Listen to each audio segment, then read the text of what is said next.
I'll go one by one about the rabbis for human rights. It was you who asked, yeah. I want to make it more, my answer a little broader.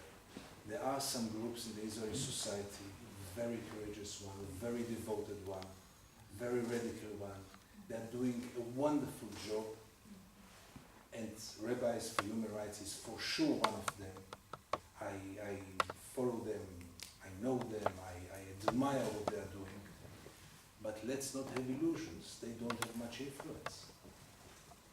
And this must be remembered. All those devoted organizations, you mentioned rabbis, and I can mention Breaking Silence, and I can mention Ta'ayush, and I can mention Anarchists Against the Fence, Against the Wall, and I can mention even B'Tselem, and many, many organizations and NGOs and activists, and now the protest which is taking place in Sheikh Jarrah every Friday, and the protest in Bil'in and Na'alim and other villages who together, Jews and Palestinians, are trying non-violent resistance. It's all very, very touching, very adorable, really, but it does not have influence, unfortunately so, because first of all they are hardly covered in the Israeli media, and secondly because they are such a small, tiny minority. They are very marginal, all those organizations, very marginal. And there is also a system which marginalizes them even more and ridiculizes them, as I say. Now, Nick, I always have the problem with my pessimism. I guess it's more has to do with my character rather with the reality. And anyone who is more optimistic, first of all, I think it's the right way to do. Because you know, desperation is not a solution, and being pessimistic is not something that you can do much about it. The fact is that I continue. By itself says that I didn't lose hope. I continue, and how I continue. I mean, I never thought to switch to another subject or to leave Israel or whatever. So sure there is hope, because otherwise we would all give up. And as I told you also in the car, I think that Kastled was the turning point in the world. And the world is now much less tolerant. And the world is willing to do more. And public opinion is willing to do more. And what we are seeing in the last months, like what you described about the ports and other activists who are doing all kinds of things, and the fact that some Israelis cannot travel anymore easily, especially to this country, those are all very promising signs. But you know, for me, after 42 years of occupation, and I'm not sure I have another 40 years to witness and to document, I'm a little impatient. It's all historical process. And who am I thinking about the Palestinians? It's already second generation and third generation of occupation. So all those promising signs are historically maybe very promising. But you know, there is a stage in which you say, I want to see results now.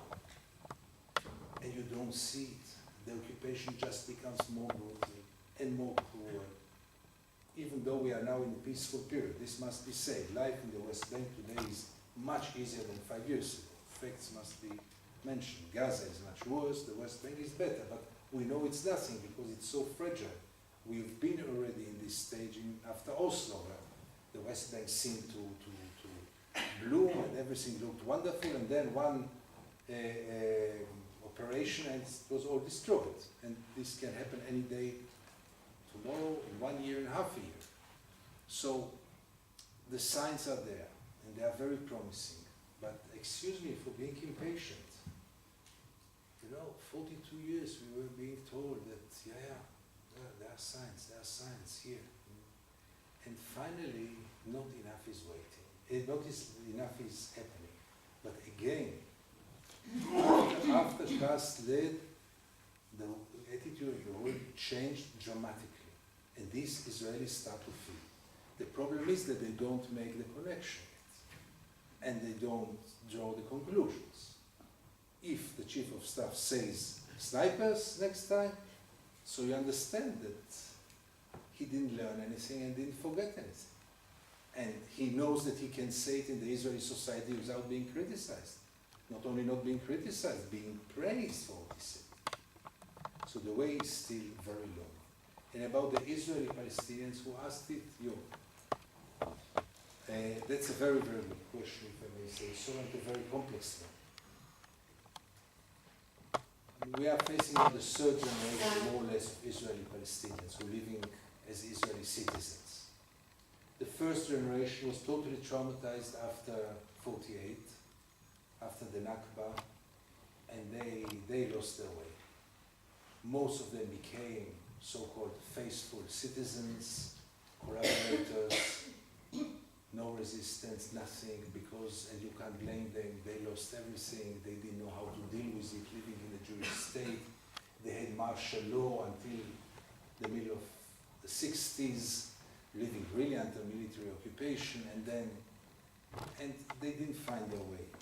The second generation started to find the way. Now we're facing the third generation, which is more active, but still the majority of Israeli Palestinians care more, and I say it with, maybe with sorrow, but it must be said, they care much more about their rights, about getting equality for themselves, and much, much less about their brothers under the Israeli occupation. Practically, they disconnect themselves in a way because they are fighting for their own interests, and I don't blame them for this. And it doesn't mean that it includes every one of them, for sure not.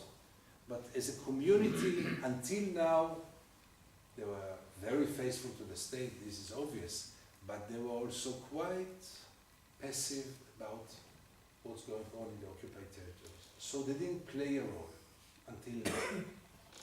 This might change because the young generation is more nationalistic, more devoted, more with self-confidence, less complexes, less traumatized, and you hear new voices, but it will take time.